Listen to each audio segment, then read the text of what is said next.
इंशाल्लाह। ਤੇ ਪੰਜਾਬ ਵਾਲੇ ਲੋਕ ਵੀ ਸਾਨੂੰ ਭਾਈ ਦੇਖ ਰਹੇ ਹੁੰਦੇ ਨੇ, ਕੁਝ ਬਾਹਰ ਵਾਲੇ ਦੋਸਤ ਦੇਖ ਰਹੇ ਹੁੰਦੇ ਨੇ, ਤੇ ਸਬਰ ਵਾਸਤੇ ਉਮੀਦ ਹੈ ਕਿ ਸਾਡੇ ਵਾਸਤੇ अपील कि दुआ करना कि सुबह साडा अल्लाह पाक अच्छा रिजल्ट। अच्छा एक तो ये धूम के पटाके, पंजियां के पटाके ते एक गर्दन का पटाका, थकन लानी होंगी है बस।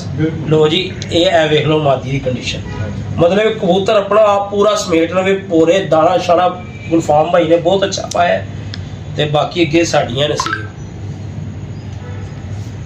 चल भी केड़ा केड़ा जी? कोको कोला ते 200 डा। हाँ जी कोको कोला दे 200 डा भाजन लोकी सारी इन्नी उम्र पता ब्लैक टाइगर ए लो जी ए कट जे रहना वा। और फुर्ती वेख लो मादी दी, ए वेख लो और ओ वेखना बिट शिट ओदी ए इंज क्यों आ रहे हैं? ए लो जी अल्लाह के हुक्म नाल छेड़ते ने ओ वेख लो। कोई कबूतर मतलब उस तरह नहीं या जिवें गिलचना या किस तरह, मतलब बड़े हैप्पी हो के बैठे हुए, ठीक है। इत्थे कोई गिलचन वाला हिसाब नहीं है। बाकी दुआ करना सब। है पटाकियां की आवाज़ आई जे, है जरूरी हुंदा है ये। हाँ जी ये चीज़ां नूं तुसीं वेखो ते कबूतर तुसीं मलो कोई थकेवा लाओ, थकन लथ जाएगी तो जानवर चलो 100% नहीं तो कोई 50% ते अपनी कैटागरी च आ जाता है। हर निज़ाम है ना भाजन, जान है तो थकन भी तो हैगी है ना, तो जेडे कहते ना कबूतर नहीं थकदा, यह गलत गल है जी, कबूतर भी थक जाता है।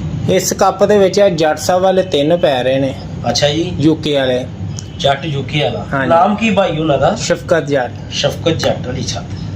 हाँ जी यूके वाली हो जानी है साथ ही।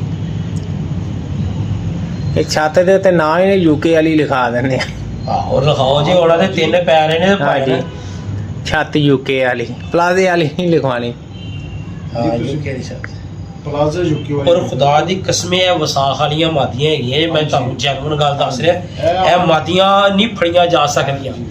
ਇਹ बस हुण थोड़े जे मतलब गुलफाम भाई अपने काम ते मसरूफ रहे ने, नाले पता नहीं सी हैगा उस्ताद जी कि हाँ जी। एकदम ज़ेन बन गया। ਇਹ ਮਾਦੀਆਂ ਵਸਾਖ 'ਚ ਫੜੀਆਂ ਨਹੀਂ ਜਾਣੀਆਂ, ਇਹਨਾਂ ਦੀ ਸੇਵਾ ਹੋਈ ਨਾ, ਮੇਰਾ ਰੱਬ ਜਾਣਦਾ ਅਗਰ ਜ਼ਿੰਦਗੀ ਰਹੀ ਸਾਡੀ, ਅਸੀਂ ਮਤਲਬ ਨਿਜ਼ਾਮ ਸਾਡਾ ਸਾਰਾ ਸਹੀ ਰਿਹਾ, ਮਾਦੀਆਂ ਕੋਲ ਹੋਈਆਂ ਤੇ ਇਹ ਵਸਾਖ 'ਚ ਘਰ ਨਹੀਂ ਬੈਠਣ ਵਾਲੀਆਂ ਮਾਦੀਆਂ, ਡਰ ਡਰ ਕੇ ਉਡਾਵਾਂਗੇ ਇਹਨਾਂ ਨੂੰ। ਐਡੀਆਂ ਚੰਗੀਆਂ ਮਾਦੀਆਂ ਨੇ, ਐਡੇ ਅੱਛੇ ਕਲਰ ਹੈਗੇ ਨੇ, ਮਤਲਬ ਜੋ ਜਾਨਵਰ ਹੋ ਹੀ ਖਰਾਬ ਗਿਆ ਘੋੜਾ ਤੇ ਉਹ ਫਿਰ ਮਤਲਬ ਇਹ ਅਨਫਿਟ ਹੀ ਕਲਾਏਗਾ ਨਾ।